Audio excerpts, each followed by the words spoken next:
Hello to everyone from 7 to 70, and welcome to the dusty, mysterious, yet utterly WTF-filled world of ancient Egypt.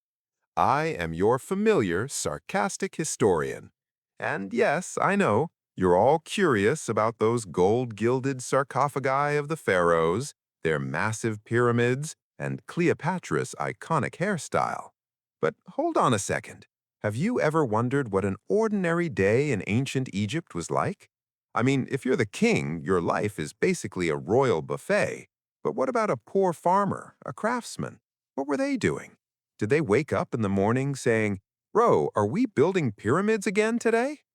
Today, we're decoding a day in the life of that unknown, ordinary Egyptian. And of course, we will dive into why they were so obsessed with the afterlife. Want a spoiler? It involves a mouthful of salty food. Are you ready? Fasten your seatbelts because your chatty captain is about to start talking as we take off. Now we wake up in ancient Egypt. The sun is beating down. There's a light breeze coming from the Nile. What do you normally do? You have breakfast, right? Do you know what the ancient Egyptian breakfast menu looked like? Lots of bread, onions, garlic, and of course, beer. Yes, you heard that right. Beer. Kids drank it, adults drank it, because the water from the Nile was not exactly sparkling clean. You know how today we say, don't drink tap water, you might get sick? Well, for them, drinking water straight was basically a death wish. That is why beer, fermented and alcoholic, was safer than water. Just imagine knocking back 3 to 5 beers before going to work. Which boss would complain? None, because that was just how life worked. And the bread? It wasn't like our soft, fluffy loaves today. It was hard, gritty, and ready to break your teeth. Why gritty? Because sand mixed into the flour while grinding grain on stone mills. Why do you think their teeth wore down so fast? They were literally eating bread filled with sand. If ancient Egyptians saw today's obsession with organic and gluten-free bread, they would probably ask, "What on earth are you people drinking?"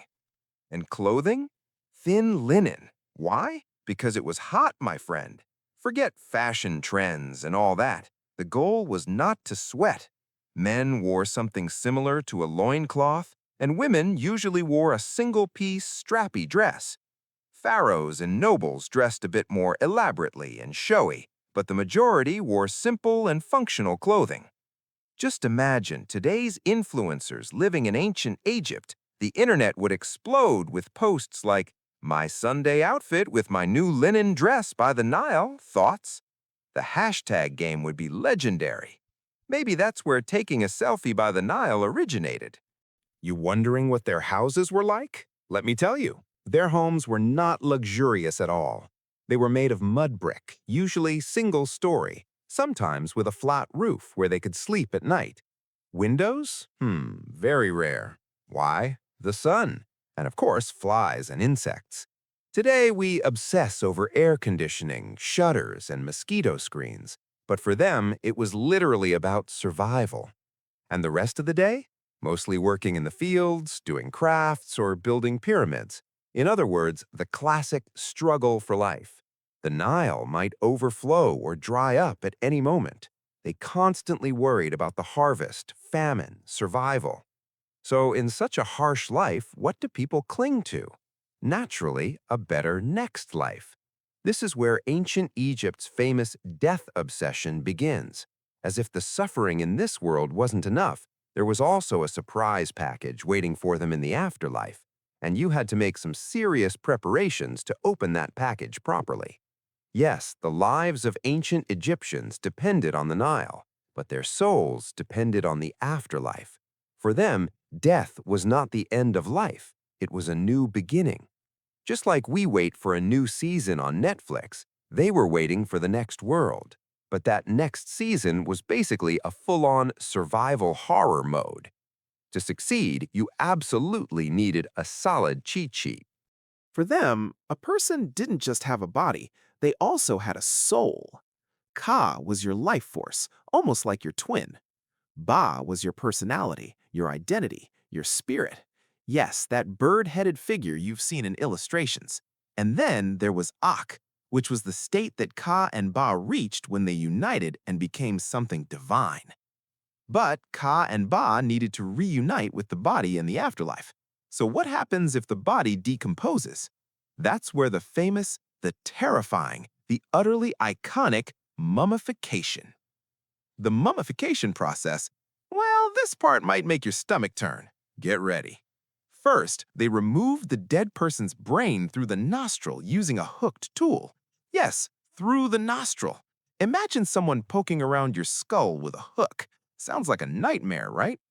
Then they removed the internal organs, except the heart, because it was considered the center of emotions, and placed them into canopic jars, intestines in one jar, lungs in another, almost like the drawers in your wardrobe, each item neatly organized.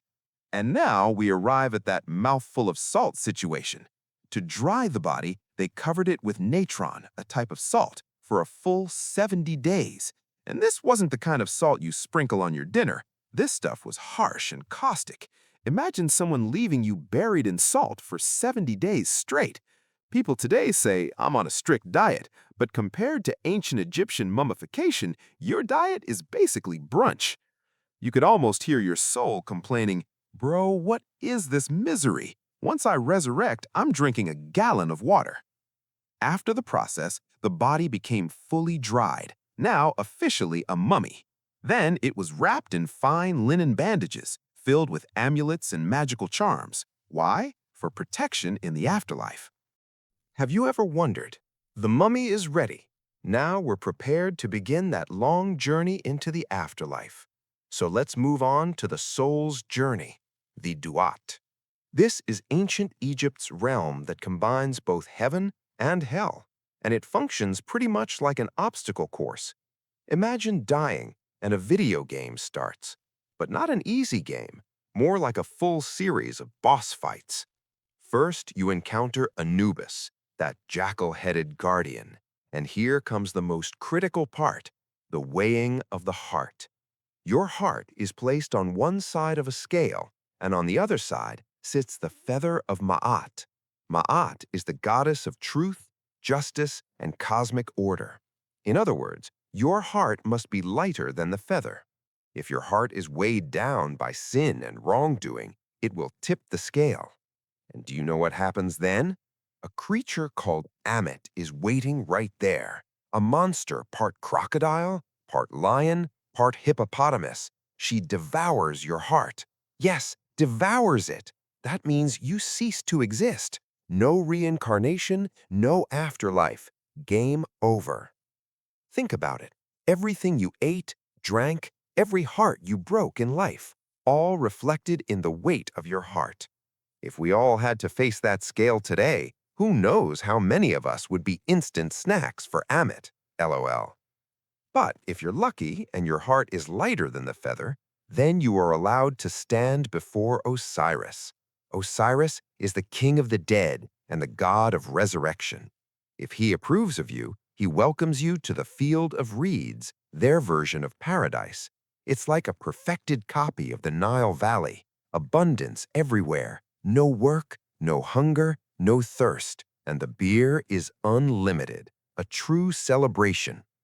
Now, how are you supposed to know what's what in this complicated journey? Which spell to recite to which deity? Which gate to pass? That's where the Book of the Dead comes in. It's not actually a book, but a collection of spells, prayers, and guidance written on papyrus scrolls. Think of it as a video game walkthrough. When you see this creature, recite this spell. When you reach this gate, address this god in this way. It's literally an afterlife survival manual. That's why it was placed beside mummies, because going into a boss fight without a strategy guide would be pure madness. While these people were preparing so extensively for death, what are we doing? Making weekend plans? As they were having their tombs built, we were checking what's new on Netflix. There's a difference, right? But in truth, we're the same at the core. Humans have always needed to believe in a next thing, to to hold on to some kind of hope. They found it in the afterlife. We find it maybe in our shows, maybe in our dreams. Who knows? Dear viewers, this is what a normal day looked like in ancient Egypt. Plenty of beer, sandy bread, scorching heat, and of course, endless preparation for death. As you can see, even if you weren't a pharaoh, life in ancient Egypt was pretty much a dramedy. In the next episode, we'll talk about the interesting obsessions of these pharaohs and the massive projects they brought to life. Don't miss it. Dear viewers, if you enjoyed this episode, don't forget to leave a like and a comment. Which ancient Egyptian ritual surprised you the most? I'm waiting to hear your thoughts. Banned. And don't forget to subscribe so I won't be alone on this journey through history. Take good care of yourselves, and may your heart always remain lighter than a feather. Wishing for a better world for all of us. Goodbye.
Thank you.